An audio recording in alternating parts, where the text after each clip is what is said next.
காங்கிரஸ் கட்சியினுடைய முன்னாள் தலைவர் ராகுல் காந்தி அவர்கள் 2 நாட்களுக்கு முன்பு ஒரு அருமையான அற்புதமான ஒரு கருத்தை அவர் தெரிவித்திருக்கிறார். சமூக நீதி பிறப்பிலேயே மனித வர்க்கத்தை பிரிப்பது என்கிற அந்த விவகாரங்கள் பொறுத்தவரை காங்கிரஸ் கட்சி கொஞ்சம் திருத்திக் கொள்ள வேண்டும் என்று அவர் குறிப்பிட்டிருக்கிறார். அதன் முன்னாலே இருந்த காங்கிரஸ் கட்சியினுடைய பிதாமகர்கள், நம்முடைய மூதாதையர்கள் அதிலே கொஞ்சம் குறை வைத்திருக்கிறார்கள் என்றுதான் நான் நினைக்கிறேன். இந்த கருத்தை அவர் சொல்லுகிற போது 100 ஆண்டுகளுக்கு முன்பு தந்தை பெரியார் அவர்கள் காங்கிரஸ் கட்சியில 1920 25ஆம் ஆண்டு வரை பெரியார் அவர்கள் காங்கிரஸ் கட்சியினுடைய தலைவராக இருந்த காலத்தில் அவர் ஒவ்வொரு தமிழ்நாடு காங்கிரஸ் கமிட்டியினுடைய மாநாடுகளிலும் அவர் தீர்மானம் கொண்டு வந்திருக்கிறார். அதாவது சமூக நீதி, இடஒதுக்கீடு ஆகியவை காங்கிரஸ் கட்சியினுடைய கொள்கையில் நாம் பயணிக்க வேண்டிய கட்டாயத்தில் இருக்கிறோம்.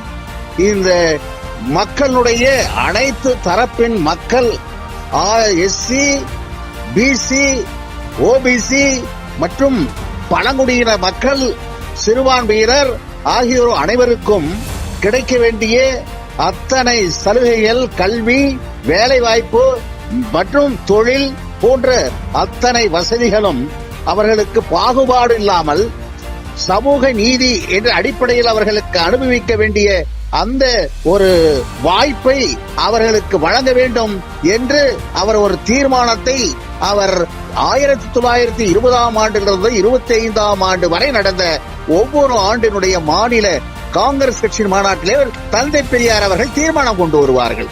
ஆனால் அதை ஒவ்வொரு ஆண்டு தீர்மானத்தின் போதும் காங்கிரஸ் கட்சியில இருக்கிற அந்த ஜாதிய வர்க்கத்தை சார்ந்தவர்கள் அதை தோற்கடிப்பார்கள், அதை ஏற்றுக்கொள்ள மறுப்பார்கள், அதை தீர்மானத்தை கொண்டு வருவதற்கே எதிர்ப்பு தெரிவிப்பார்கள். ஆக அந்த நிலையில் அவர் 5 ஆண்டுகளுக்கு பிறகு 1925ஆம் ஆண்டு காஞ்சிபுரத்தில் நடந்த காங்கிரஸ் கட்சியினுடைய மாநாட்டில் தீர்மானம் வந்த போது அப்போதும் அவருக்கு எதிர்ப்பு தெரிவித்த அந்த காரணத்தால் 25ஆம் ஆண்டு காங்கிரஸ் கட்சி என்னுடைய கொள்கை இந்த சமூக நீதி, அனைத்து தரப்பு மக்களுக்கும் சமத்துவமான ஒரு சூழல் உருவாக்குவதற்கான வாய்ப்பை அவர் வழங்குவதற்கு இடைஞ்சலாக இருக்கிறது, தடையாக இருக்கிறது காங்கிரஸ் கட்சி என்று. எனவே நான் என்னுடைய கொள்கையான அந்த கொள்கைக்கு மாறாக இருக்கிற இந்த இடத்தில் நான் இருப்பதற்கு நான் விரும்பவில்லை என்று காங்கிரஸ் கட்சியிலிருந்து விலகி வந்தவர் தந்தை பெரியார் அவர்கள். ஆக 100 ஆண்டுகளுக்கு பிறகு அன்றைக்கு தந்தை பெரியார் அவர்கள் வெளியே வந்தார்கள். மிகப்பெரிய அவர்கள் சமூக நீதியை மக்களுக்கு வழங்குவதற்கான அத்தனை தியாகங்களையும் செய்தார். அவர் வேண்டிய அத்தனை போராட்டங்களை நடத்தினார்கள், அத்தனை ஆர்ப்பாட்டங்கள். நீதி கட்சிகளோடு இணைந்தார்கள். நீதி கட்சியுடைய ஆட்சியின் மூலமாக அவர்கள் அதை நிறைவேற்றுவதற்கு முயற்சி எடுத்தார்கள். அதற்கு பிறகு 1944 இந்த நீதி கட்சி திராவிட கழகமாக மாறியது. அதற்கு பின்னால் எத்தனையோ திமுக 1949 இப்படியே வந்தது, வளர்ச்சி வந்தது. தந்தை பெரியார் அவர்களுடைய கொள்கை வழியிலே இவர்கள் எல்லாம் பயணமித்தவர்கள் தந்தை பெரியார் அவர்கள். அதற்கு அவர்கள் அடித்தளமிட்டவர்கள். அது ஏறத்தாழ 100 ஆண்டுகளுக்கு பிறகு நேற்று முந்தா நாள் ராகுல் காந்தி காங்கிரஸ் கட்சியினுடைய நாளைய இந்தியாவின் எதிர்காலமாக இருந்து விலகிக் கொண்டிருக்கிற, இன்றைக்கு உயர்ந்து கொண்டிருக்கிற ராகுல் காந்தி அவர்கள் நேற்று முன்தினமும் இதே கருத்தை சொல்லி இருக்கிறார் என்று நினைக்கிற போது மிகப்பெரிய இந்தியாவினுடைய வளர்ச்சிக்கு, இந்திய நாட்டு மக்களுடைய வளர்ச்சிக்கு மட்டுமல்ல, இந்திய நாட்டு மக்களில் இருக்கிற அனைத்து தரப்பு மக்களுடைய கல்வி, வேலை வாய்ப்பு, தொழில் முன்னேற்றம், பொருளாதாரம் போன்ற அத்தனை வசதிகளும் சமமாக கிடைக்கப் பெற வேண்டும் என்பதற்கான அந்த கொள்கையை ராகுல் காந்தி அவர்கள் குறிப்பிட்டிருக்கிறார்கள். அது மன வருத்தத்தையும் அவர்கள் தெரிவித்திருக்கிறார்கள். காங்கிரஸ் கட்சியினுடைய மூதாதையர்கள் கொஞ்சம் அதை யோசித்து அவர் பயணித்திருக்க வேண்டும்.